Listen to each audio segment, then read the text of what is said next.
Why don't we all stand para basahin po natin ang ating text for today? Kinuha po natin siya sa Matthew chapter 13 verse 44 until 46.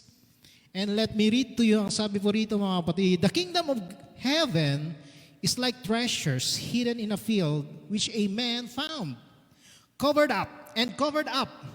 Then in his joy he goes and sells all that he has and buy that field. And another verse, verse 45, again, the kingdom of heaven is like a merchant in search of fine pearls, who on finding one pearl of great value, went and sold all that he had and bought it.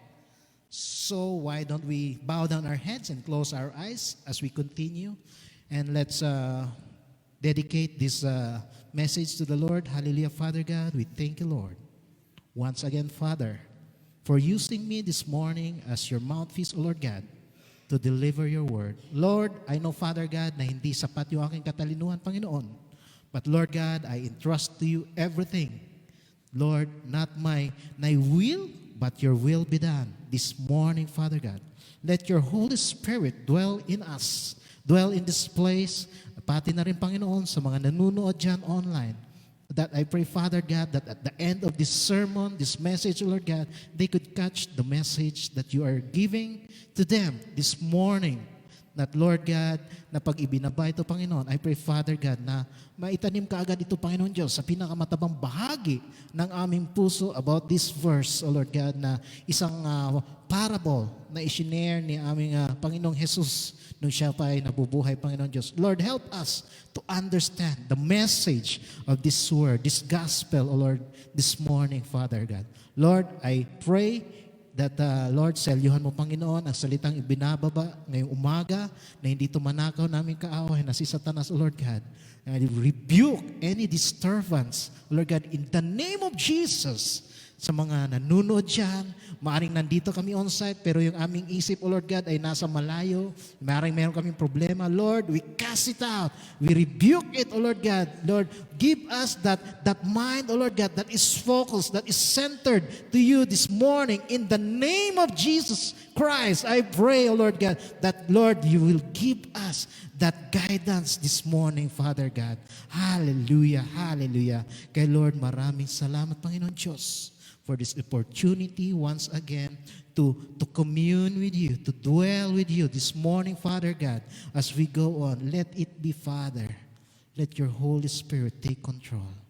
We bring you back all the glory, the honor, and the highest praise, adoration, worthy of a King. In Jesus' name we pray. Amen. Amen. So why don't we all sit down? Amen. And settle around. Pakisabi dyan sa katabi mo, good morning! Kung nasa Pilipinas ka, magandang tanghali. Kung nasa Amerika ka, good evening. Hallelujah. You know, alam natin ang mga oras. Dapat alam natin kasi worldwide tayo mga kapatid. We are not limited here in this place. Amen.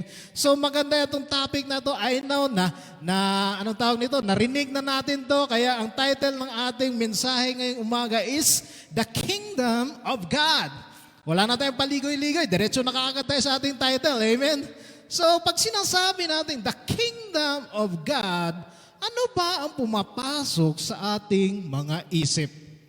Pag sinasabing the kingdom of God, siguro ang iba magsasabi, ako, pag namatay ako, dyan ako patutungo. Amen? Pag namatay ako, dyan ako patutungo. When people talks about heaven, amen? Yun ang pumapasok agad sa ating utak. Tama ba? Kung tama ka kapatid, i-type mo dyan. Amen, amen, hallelujah. Are we there? But Jesus, unlike sa ating thinking, did not picture it that way. Iba yung example na nakita natin kanina. Di ba? Anong sinabi doon? Balik natin sa ating text. Di ba? Ang sabi doon, the kingdom of heaven is like treasure in a field. Si Jesus doon, nagbigay siya ng parable na i-relate natin. Pag sinabi natin parable, mga kapatid, it's like an example na hinahalin tulad ng ating Panginoong Jesus na tayo ay makarelate. Hallelujah, amen. Kaya pag sinasabi nating treasure, yun, yan, ang title natin, ang nahalin tulad siya sa treasure. Yan, para hindi nyo makalimutan. Yan, nilagyan ko na ng picture yung treasure. Yan, yung isang malaking baol na merong, siguro, ginto siguro to, no? Kasi kumikinang ginto. At saka itong perlas. Yan. Kasi yung binasa natin kanina, yung treasure na nakita sa lupa, at ang isa naman, marami siyang perlas o pearls na tinatawag. Pero nung nakita niya raw itong isang pearl na to, binenta niya lahat nung mga pearl na meron siya kasi he found the value of this one pearl na kahit nag-ano mang kaganda yung kanyang pearl na nandyan na hinahawakan niya, meron pa palang mas higit doon. Amen! Hallelujah! And today, to understand what is the kingdom of God means how we understand the kingdom of God. Maaring bilang Kristiyano, nung bata ka, siguro ang sales talk sa iyo, pag hindi mo tinanggap si Kristo, sa impyerno ka. Naalala ko yung sinabi ni Kuya Roger na nag-i-evangelism sila. Sabi niya doon sa mga lasinggero, tanggapin nyo na si Kristo! Kasi pag hindi nyo tinanggap si Kristo, ay mapapa-impyerno kayo. Anong nangyari? Hinabol sila ng itak. Kaya dapat hindi pala gano'n. Kasi pag gano'n, ako, itak ang hahabol sa atin. Ano, amen? Kasi yun minsan ang pumapasok sa ating kukote. Pag sinasabi natin kingdom of God, yung afterlife na tinatawag. Hindi yung ngayon. Tama ba? Yung afterlife na tinatawag. Since tinanggap ko naman si Lord, mamaya na ako magpagamit sa Kanya. Di ba? Kristiyano na ako. Malayo pa man siguro. Hindi pa ako mamamatay. Amen? Yun yung pumapasok sa ating isipan. Sabi natin, I can do anything what I want. Amen? Kung baga, mamaya na yan. Yung kaka pumapasok sa ating isipan, mamaya na yan. Ibig sabihin mga kapatid, there is a disconnect between the kingdom doon sa afterlife at ngayon. Kasi alalahanin natin mga kapatid, ito, bear with me, baka mawala kayo, that ideas change the world. Alalahanin natin na ang mga communist, meron silang mga ideas. Ang mga leftist, meron silang ideas. Yung mga may pinaglalaban, nakikibaka, meron silang ideas. Amen. Kaya dapat tayo mga Kristiyano, meron din tayong idea na dapat nilalagay natin sa ating isipan. Pag Christian ka, meron kang way of living. Amen. Meron kayong tinatawag na way of living depending on how you view the kingdom of God. Kasi hindi ba kayo nagtataka, meron namang mga Christians, they live this way. Pero meron din Christian, they live this way. Mukhang, salungat yata yun sa turo ng ating Panginoon. Pero nakikita natin, naturingan ba naman Kristiyano yan? Ba't grabe yung bunganga nun? Puro putot kutsinta. Amen? Purot kutsinta, tapos ano pa to? Ba't mahilig uminom? Mahilig magyosi? Akala ko ba Kristiyano yung mga yan? Amen? Kaya, yung ating ideas will depend kung ano ba natin tinuturing yung kingdom ni Lord. Because maybe their idea of the kingdom is, yung nga sinasabi ko kanina, is the afterlife. Kaya wala pa rin pinagbabago sa kanilang lifestyle. Amen? So, ang tanong ko ngayon sa inyo mga kapatid, do you have any idea of the kingdom? Baka pwede nating tanungin si Brother Jeff. Brother Jeff, ano bang idea mo sa the kingdom of God? Sabi ni Kuya Jeff, yun Doc, yung the afterlife. It is the heaven. Amen? Yung iba naman sabi niya, it is a place. Yung iba rin sabi niya, yung tinanggap ko si Kristo, humingi ako ng patawad sa aking sarili, yun na yung kingdom. Amen? Yung iba rin sabi nila, naghihintay ako kasi darating na yung Antichrist. Malapit na yung kingdom ng ating Panginoon. Nandiyan na yung mga 666. Kaya yung mga 555 sardines natin, ihanda na natin yan. Kasi magtatago na tayo. If we don't have the mark of the beast, hindi na tayo makakabili. Kaya tiis-tiis na muna tayo sa ating 555. Kaya yun ang mga sinasabi ko mga kapatid, na pag yung thinking mo, natatawa si Ate Chris, natatawa rin na rin ako. Amen? Kidding aside, pag yung kingdom mga kapatid, ganon din ba ang iniisip mo? Ganon din ba ang thinking mo pag sinasabi mong the kingdom of God? Pero ito pa, But the million-dollar question is, eto na, what is the real concept of the kingdom of God? Yan, paki-take note, Ate Jem. What is the real concept of the kingdom of God? Kasi baka mamaya, we have this wrong mindset about the kingdom of God. Kung tingnan natin yung ating text for today, we will start with verse 44. Ito, babalik na tayo dyan. Ang sinasabi rito, the kingdom of God is like treasure hidden in a field.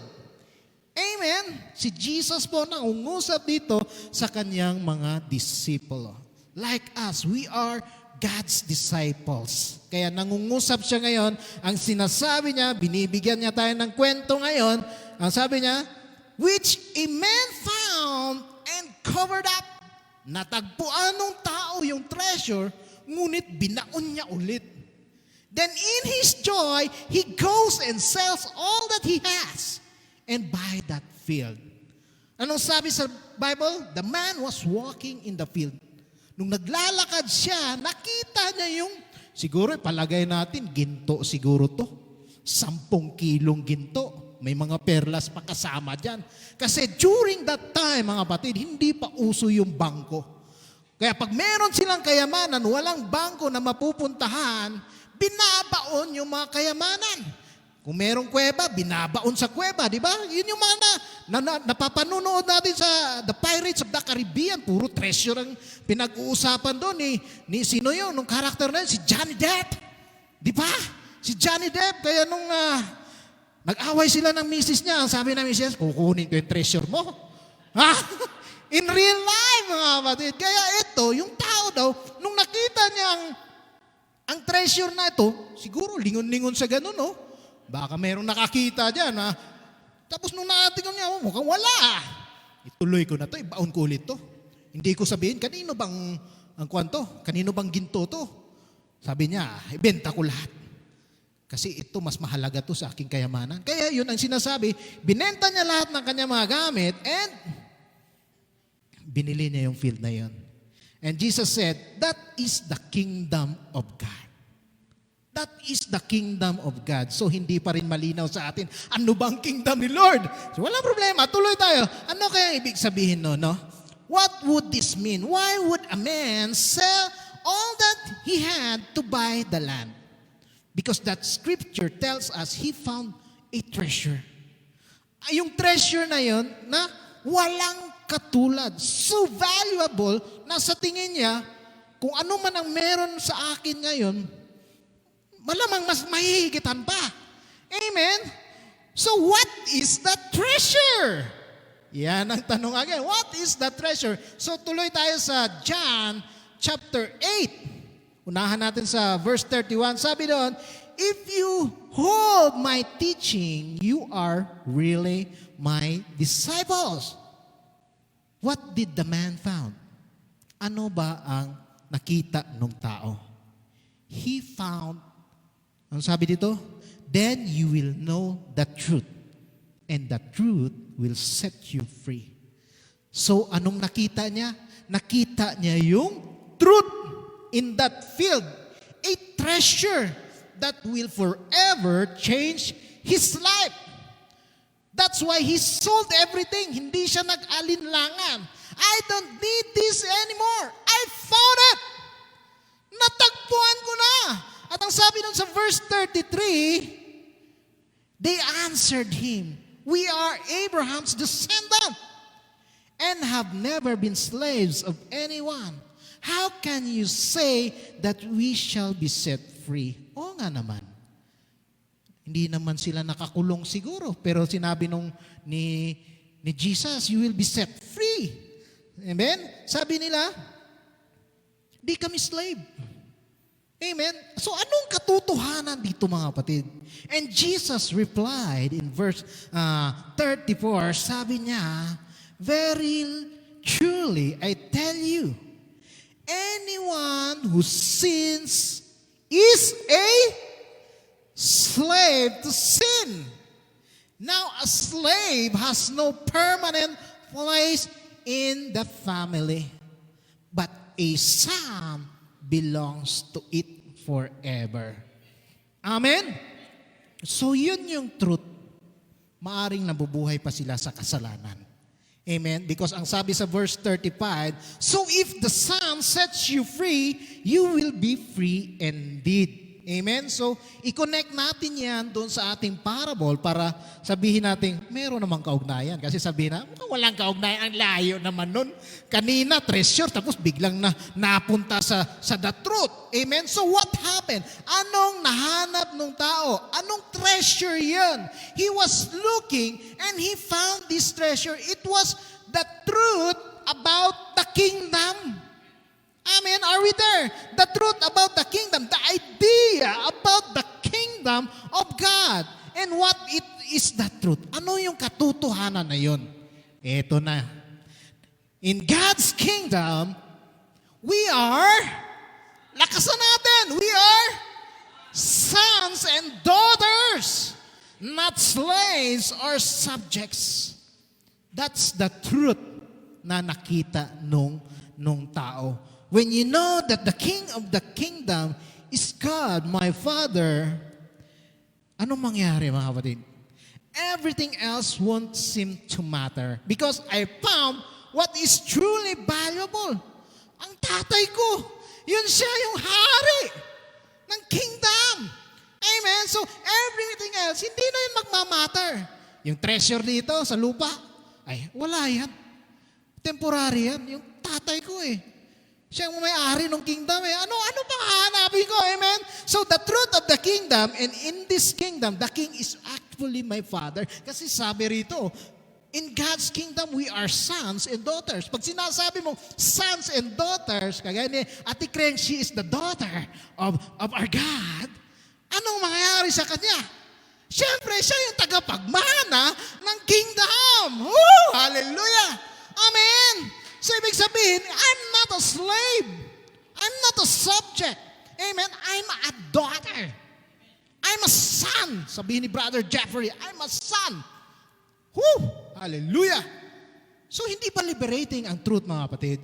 Yung napumunta kayo ng church, tapos, kasi binibisita mo si Lord, si Papa God. Na every Friday or every Sunday sa Pilipinas, you are excited. Ito na naman, magkikita na naman kami ng aking ama. Di ba liberating yun? Na-excite ka, di ba? Hindi yung, every Friday na lang, nandito na naman to si Coach. Bubuhat na naman ng bibigat na galon ng tubig na yan. Maghuhugas na naman ng pinggan. Wala namang pinabago yan. Magililigpit ng mga instrumento dito. Ang bibigat kaya. Magwawalis. Ano ba yan? Amen? So dapat pala, yung thinking mo kapatid, you should be excited because you're dwelling in the presence of our Father. We call Him the Abba Father. Woo! Hallelujah. Ang ganda ng message. At hindi yung kailangan kong mag-church kasi may checklist. Absent ka, Brad. Saan ka nung nakarang Biyernes? Wala ka. Saan ka nung nakarang linggo? Wala ka. Saan yung tithe offering mo? Ba't hindi mo binigay? Yun lang. Di ba? May alam tayong mga church na ganyan. Pag na-late ka, sinasara na yung pintuan. Hindi ka na makapasok. Late ka Sinasara. Amen? Pero sa atin, wala. Voluntarily, we go to church because we love to serve our King. Amen? Because ito mga kapatid, ito another question. Now, the question, how does this truth affect how I see life? Yan, muni-muni rin. Sige, isip-isip, 1 minute. Anong tanong? How does this truth affect how I see life? Kung paano ko tinitingnan ang aking buhay? How I see yung everyday na pamumuhay ko? How does this truth affect my work, my business? Hindi ko sabihin, kukuha muna ako ng isang roll yung bond paper. Walang bond paper sa bahay. Print ko muna to, libre tinta dito sa opisina Pero relate tayo dyan. Yung small things na akala natin na nagko-compromise tayo. Amen? Nagko-compromise tayo. Yung alam mo bukas pagpasok mo, si Papa God siyang king ng kingdom. Natatawa si Ate Jem Nakaka-relate yata. Yung pagpasok mo, sa bukas na naman, I'm a son, I'm a daughter, I'm no longer a slave. Amen? How does it affect you going to church? Ayan na. How does it affect you? Binigyan ka ng task. Brad, pagbutihin mo yung paggitara ha. Hindi yung isang linggo ka dyan sa YouTube, iba namang pinapractice mo. Puro ka kay Marcos dyan, o kay BBM dyan, o kay Sarah dyan. Yung pinapaawit niya Ate Kreng, hindi mo naman may pinapraktisan. Nandyan na yung keyboards, nandyan pa yung effects mo, lahat na, nandyan na sa'yo. Ano pa bang inihiling natin? Amen! So how does it affect discipleship? Kasi yung chineri ni Brother Rimel kagabi, parang connect eh. Matthew chapter 15 verse, 24? 24. That we should deny ourselves. We are truly the disciple of God. We should deny ourselves, pick up the cross, and follow Him. Amen? How does it affect how you see life? Amen? How about changing the world because you know the truth well? Alam mo na eh. Amen? Alam mo na ikaw ang anak, ikaw ang tagapagmana, pero ano ang ginagawa mo? Yun yung tanong eh. Amen? Because, ito, and you say everything else is not valuable because I found the truth. Maaring iba, yun na yung thinking nila. Pero yung iba, wala pa rin. Ganun pa rin. Pakuya-kuyakoy. Wala. Okay lang. Tagabutas ng upuan. Pag sinabi mo, ikaw na sa Brad, ha? Sa Bible study, hindi nag-study. Siya pa naman ang exhorter, hindi nag-study. Nako! Amen. Kaya dapat, pagbutihin mo. Because it is a privilege, not a task. Amen? Kasi sabi mo, ito na naman, inutusan na naman ako. Ako pa naman ang magme-mensahe next Friday, pero ako pa naman inassign ni Cruz sa Bible study. Double blessing na naman to sa akin. Ano ba to? Ha? Amen? Dapat hindi mga kapatid, because you found the truth. Amen? Now Jesus tells us another story sa ating text. Ito, sa verse 45 to 46 to re-emphasize the point. Amen? Kasi maaaring hindi natin nakuha kanina. Nakuha lang natin yung tao nakahukay ng ginto. Anong nangyari? Nilibing niya ulit. Anong nangyari? Binili niya yung kuwan. Pero ito, to re-emphasize the truth, kingdom ulit, ang sinabi ni Lord dito, this is the parable of the pearl. Ang sabi rito, again, the kingdom of God, of heaven is like a merchant, para daw siyang yung negosyante in search of fine pearls. Who on finding one pearl of great value went and sold all he had and brought it. So parang yun pa rin eh. Parang ganun pa lang, iniba niya lang yung example, tama ba? Kingdom pa rin yung pinag-usapan. Ang dami niyang pearls, ang dami niyang kayamanan. Ngunit nung natagpuan niya ang kayamanan na ito na nag-iisa, walang katulad, of great value, binenta niya na ang lahat at kinuha niya ang isang pearl na ito. Siguro ang katumbas ng 100 pearl, ito lang isa, sapat na. Ito lang isa, malakas na. Amen! Ito lang, malakas na. Who found the one pearl of great value, anong ginawa niya? He went and what? He sold all that he had and bought it. Amen? So, same picture that the Lord is telling us in this parable, na pag nakuha mo yung konsepto ng kingdom, the idea of the kingdom, it is like, whoo, wow! I got it! Amen? Nakuha ko na! So, tanangin mo ang sarili mo ngayon, mga kapatid. Why would I leave everything? Tanungin mo yung katabi mo, baka tulog na. Sabihin mo sa kanya, why would I leave everything? Kung ikaw dyan na nanonood, type mo dyan, why would I leave everything? Or why would I now divert everything that I do for the kingdom of God? Mukhang pumapasok na sa ating kokote ngayon. Anong ini-message sa atin, di ba? Pumapasok na. Alalaman natin ngayon na pag nakita natin yan, why now, when I run things, people around me are blessed. Amen? So hindi pala natin isipin na yung kingdom, ay mamaya na, pag namatay na ako. Yung kingdom pala, now. Amen? Why? Because I found the greatest value. Everything I have in this world, I use for the kingdom. Yung purse dyan na marami, maaaring tinutukoy dyan, yung talent mo siguro, may talent ka. Di ba? May pearl ka nga, hindi mo naman pinapagamit. May kayamanan ka, hindi mo pinapagamit. Amen? Ang sabi dito, everything I have, I use for the kingdom of God. Nagbago na yung tinatawag nating thinking because I know I am a citizen of God. Itong kayamanan ko sa lupa, wala to. Amen? Wala to. I am now part of the kingdom wherein the King loves me so much and I cry out for Him, Abba, Father. Amen? So what happens? Ang daming katanungan, karami. Kanina, itong nangyari. So ito na naman. What happened?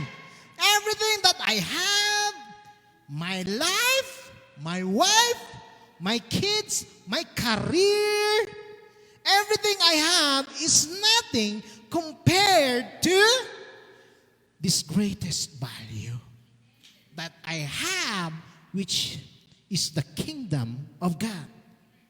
So this is my hope and prayer for all of us today.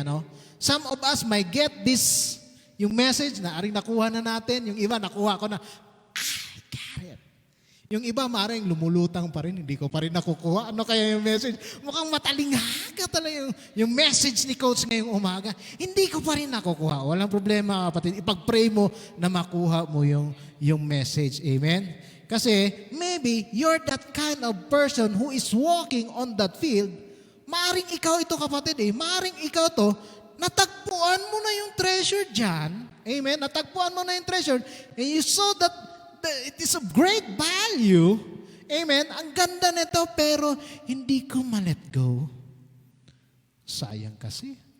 Nag-i-enjoy pa ako sa kasalanan ito Tama ba? Sa sunod na yan, hindi ko pa mabibili yan. Mahal kasi. Di ba? Maring yun yung thinking mo Kasi sabihin mo, kung will talaga ni Lord mapapasa akin din yan. Sa sunod ka na, Lord.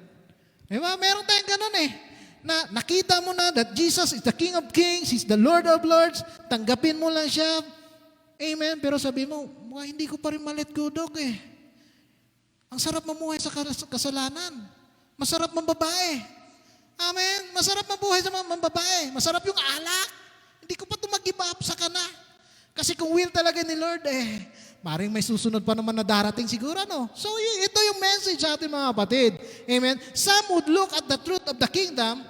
Ito na naman, ibang tao na naman, that I am the son and daughter, not a slave. Hindi katulad nung unang example ko kanina na nakita niya na, pero sabi niya, wag muna, hindi ko pa afford yan. Amen. And ito pa, for somebody whose eyes were open, he sees that the kingdom, and he says, my business now is God's business. It's no longer I who lives, but Christ lives in me. Amen! The old has gone, the new has come. So, ibig sabihin pala mga kapatid, this is the kingdom. Itong katawang ito yung kingdom. Yan! Sinabi ko na sa inyo. Hallelujah! Kasi mamaya sabihin mo, hindi ko pa rin na-gets. Ito, kapatid, ang kingdom. Kaya sinasabi na, make our body a holy, living sacrifice. Amen? Kasi namumuhay ang banal na espiritu sa katawang ito. Amen? Hallelujah! And I'm not saying na lahat tayo magpastor. Sabihin mo, para, sabi ni Coach, mamumuhay daw. Pastor na rin kami. Kagaya nila, magpastor na rin. Hindi. What I'm saying, kung nasaan ka, kapatid, na nilagay na ating Panginoon, magpagamit ka kay Lord. Can I hear an amen? Ay, loading. Amen. Kung saan ka, kapatid, magpagamit ka kay Lord. Hallelujah. Let God use it. Kasi gaya nga sinabi natin, nakakalungkot, ang dami nagpo-profess na I'm a Christian. Nandito lang sa lugarin natin, nakikinood yan, pero ayaw dumalo. Why? Anong meron? Baka nahihiya, huwag kayong mahiya. Hindi si Coach Rich ang pinupunta nyo. Si Lord. May talent ka, dati kang diakono. Saan na sila ngayon? Wala. Hindi natin kinokondem, pero ito yung sinasabi natin, pag ginamit ka na ni Lord, kapatid, don't back out. Kasi sabihin mo, pwede bang mag-resign sa katungkulan bilang diakono. Pagod kasi. Pagod kasi. Ang dami kong trabaho, pero hindi. Once you accept that responsibility for the Lord, hindi akong kausap mo. Hindi yung pastor na nag-ordain sa iyo ang kinausap mo. Si Lord. Amen. You have that covenant with the Lord. Amen. Mukhang may nag-leave the group. Paki-check dyan, Mel. Mukhang may nag-leave the group. Galit yata. Joke lang. Hallelujah. So let's continue. Let the kingdom of God be seen in those things in your life. Amen.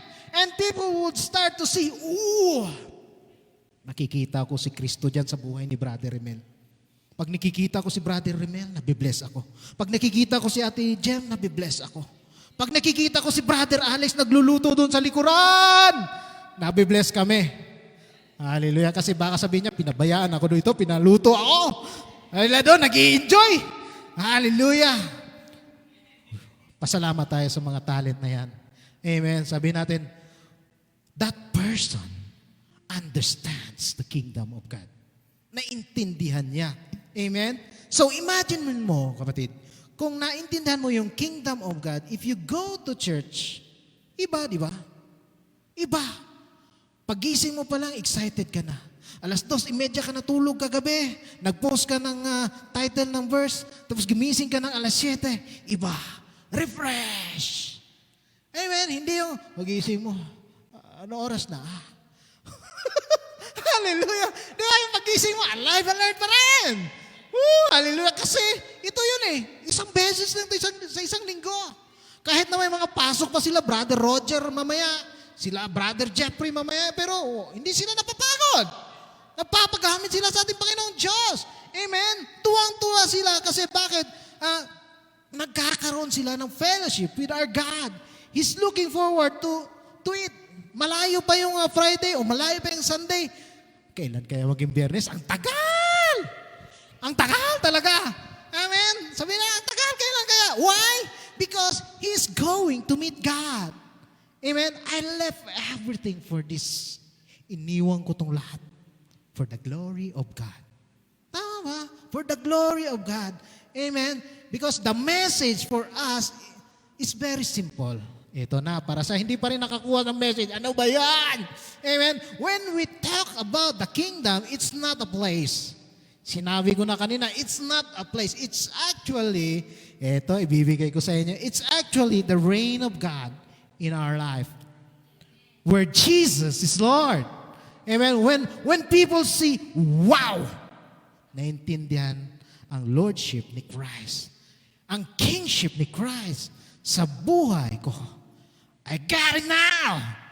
Everything else, Lord, I give to you. Amen. Why? Because you are my king. You are the king of my kingdom. I am no longer the king of this kingdom. I surrender it to you, Lord.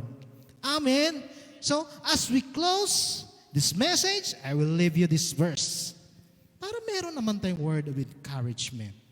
Kasi sabihin mo, natapos na lang yung mensahe, hindi ko talaga nakuha yung mensahe ni Coach. Amen. Ang haba nung explanation, may mga example pa, mga perlas pa doon. Hindi ko talaga nakuha.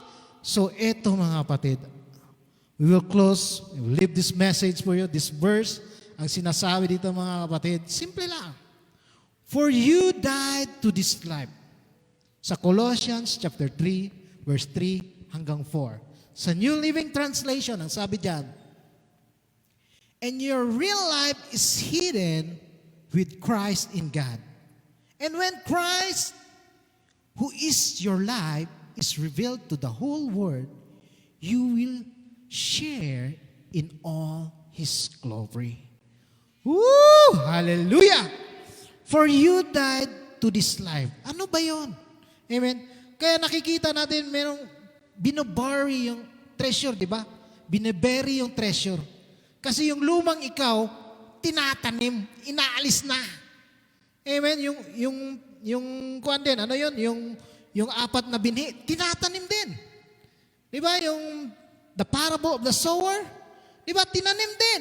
Ito, tinanim din. So meron tayong nakikita nito na the burying concept that Jesus is telling them that the death to self. Yung lumang ikaw, wala na yan. You died to this life. Pero hindi ko ibig sabihin, sabi ni Coach, you died to this life, magpapakamatay na ako mamaya. Nako, wrong concept mga kapatid. Kasalanan ko pa yan mamaya. In Jesus' name. Yung karakter mo, yung lumang ikaw, hindi yung physical, hindi, malinawin natin. Mamaya sabihin papakamatay daw Hindi kapatid. What life? Anong buhay yon? That life na puro ka pearls. Puro ka pearls na collect ka ng collect. Collect ako ng ginto, 10 grams, maganda to. Ito, cellphone, bago, maganda to. Ito, bagong sapatos, bagong damit, bagong house and lot, bagong sasakyan. Collect ka ng collect ng maraming pearls. Amen? What life? Yung life na puro ka collection. Na para kayong merchant, hindi ka na sasatisfy. Amen? But nothing to life compared to Christ. Amen? Kasi siya lang sapat na. Amen? So, ang sabi nito, and your real life is hidden with Christ in God. Amen? Yung buhay ko daw is hidden. Nakatago na tayo ngayon kay Kristo. What did the man do? He hid. Tinago niya yung treasure, di ba? And sold everything and bought that field. Hallelujah. So, nakatago tayo kay Kristo. Kaya, when people see me, what do they see? Ano nakikita nila? They see the King. They see the kingdom of God in action. Napagsabi pa lang nila, tumatabi na, ito na, ang mga banal. Tumatabi na, ito na, nandyan na si Auntie Jem, tabi na kayo dyan, itago na yun ng mga anak. Mamaya, pagdaan ni Auntie Jem, in Jesus' name, naslain. In Jesus' name, naslain. Hallelujah. Amen. Kaya dapat, tinatawanan man natin, pero dapat ganun mga kapatid. Yung buhay ni Kristo dapat nag-i-influence. Amen. Gumagawa tayo ng impact sa world na to. Hindi yung napagdaan, maniwala ka dyan, Kristiyano. Nakita ko nga kagabi, ang lakas uminom doon Ang lakas mga karaoke, hindi na ibigay yung mikropono sa ibang mga ahawit doon. Umuwi na lang kami, siya pa rin ang hahawak ng mikropono doon sa karaokehan. MP3 yata Amen. Maniwala ka dyan. Dapat hindi tayo ganun mga kapatid. Dapat yung buhay natin ay nagkakaroon ng impact. Amen. My life is hidden with Christ in God. Gaya ng sinabi dito sa Colossians, it talks about the Lordship of Jesus Christ. Amen. It talks about the Lordship of Jesus Christ in our life. This is something you have to decide. Na dapat ngayon pa lang alam mo na ano ba talaga. Yung kingdom ni Lord ay ngayon, dito, or mamaya na. Amen. Why don't we all stand as we close? Sabi ko sa inyo, madali lang to I hope nakuha natin yung mensahe. Kasi may tatlong katalungan tayo na iiwan as our reflection, as our application sa ating buhay. Number one question tatanungin ko sa inyo, do you want to make Jesus the Lord of your life? Yan yung unang tanong At ang pangalawang tanong, is Jesus the Lord of your life? Maaring natanggap mo na siya dati, pero wala ka pa rin.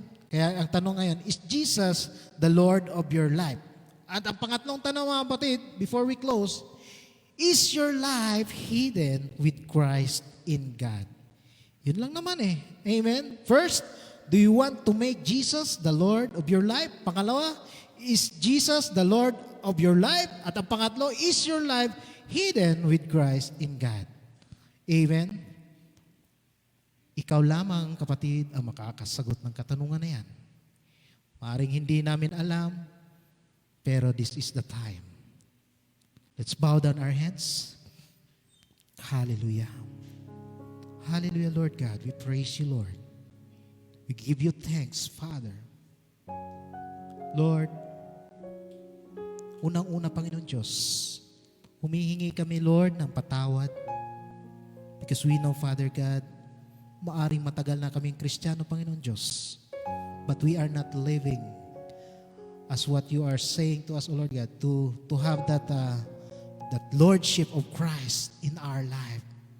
Na maaring sa panlabas na nyo, maaring pwede naming lokohin yung mga taong nakapalibot sa amin, yung mga taong nakapaligid sa amin, that we are worshiping you, that we are honoring you.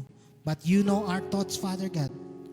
Maaring ginagawa namin ito, Panginoon, at nagkakasala kami, Panginoon Diyos, dahil pakitang tao lamang itong aming ginagawa, Panginoon. Lord, right now we are asking, O Lord God, that you forgive us, O Lord God, from this dirty practice that we are doing, O Lord God, that we are not letting this kingdom, O Lord God, that you reign in our lives, Father God. Hallelujah. That, Lord, you are not, yung buhay mo ni Kristo ay hindi rumerema sa aming mga buhay, Panginoon Diyos. We ask, O Lord God, for forgiveness. We ask, Father God, that once again we are recommitting our lives to you, O Lord God, as this new covenant, O Lord God. Right now, this time, this moment, this minute, O Lord God, in our life, we are recommitting our life to you, Father God, once again. That, Lord, let Jesus reign in our lives, O Lord God. That Lord, yung minimithi namin, ginugusto namin pa, Lord God, that Christ, that we are hidden in Christ with God. That it is no longer us who lives, but you, O Lord God. Hallelujah, Lord. We thank you, Lord God, for hearing us this morning, O Lord God. I know, Father God, we are just humans, O Lord, pero hindi namin ito ginagawang excuse, O Lord God, na palagi na lang ganito, O Lord God. Lord, give us that renewed mind about the kingdom of God, O Lord God, that we are the citizens of heaven, that we are your sons and daughters, O Lord God. We are no longer slaves. We are no longer servants, O Lord God, of the sins na nandito, Lord God, sa mundong ito, Lord God. Lord, we ask, Father God, that let your Holy Spirit take full control of this life, this body, this mind, O Lord God, these emotions, O Lord God, upang hindi kami magkasala, Panginoon Diyos. Hallelujah, hallelujah. Kaya Lord God, maraming salamat, Panginoon, for this opportunity that you have given us to become your sons and daughters as the heirs of the kingdom. Because we know, Lord God, that you reign in our lives. Your love, O Lord God, is unending. Walang katulad, Panginoon. Hallelujah. And Lord, I also pray, Father God, sa mga hindi pa nakakakilala sa iyo, this is their first time to hear about Jesus. Lord, I pray, Father God, that you'll touch their hearts. Maaring hindi pa nila natanggap aming Panginoon Diyos na si Jesus, that Jesus is Lord, the Savior for sinners like them. Lord, give them, O Lord God, that boldness, O Lord God, to accept you, Jesus Christ, as Lord and Master of their life. Maring hindi man ngayon ito, Panginoon, but I know, Father God, someday, maybe later or soonest, Father God, will touch them and they will accept you, O Lord God, into their lives. We pray, Father God, that, Lord, itong salita na iyong binaba today will give an enlightenment to them. That, Lord, mabuksan ang kanilang isipan, Panginoon Diyos, about the kingdom of God. Hallelujah. Na, Lord, hindi sila puro kolekta, kung ano man ang meron sa lupang ito, Panginoon. But when they found the treasure, I pray, Father God, that, Lord, they will accept this treasure, that they will get this treasure and leave everything behind to know the truth, O Lord God. And that truth will set you free and you will be free indeed. Hallelujah. Kaya Lord God, maraming salamat, Panginoon, sa iyong pangungusap sa amin today. We thank you, Father God, for this time that you brought us into this channel. Hallelujah. We pray, Father God, that, Lord, marami pa, O Lord God, kami matutunan. We will not stop, O Lord God, seeking you in our lives. We pray, Father God, that, Lord, enlighten us every time we hear the message of God. Lord, enlighten us. Send your Holy Spirit, O Father God, as an advocate, O Lord God, to guide us always with that truth. and that truth is the Word of God. Amen. Kaya Lord God, maraming salamat ulit, Panginoon, for using me today as your servant, as your mouthpiece, Father God, to deliver the Word to your people. And Lord, sa panghuli, sa pangwakas, selyuhan mo, Panginoon, sa salitang ito, na Lord God, ito ay may tanim sa pinapantabang bahagi namin puso, Lord God, na magamit namin ito, Lord, ma-share din namin ito, Panginoon Diyos, sa iba pang hindi nakakakilala sa iyo. Use us, Father God, to be the light and the salt of this world. In the mighty name of Jesus Christ we pray, and all the saints will say, Amen, Amen, Hallelujah. Praise God, and God bless.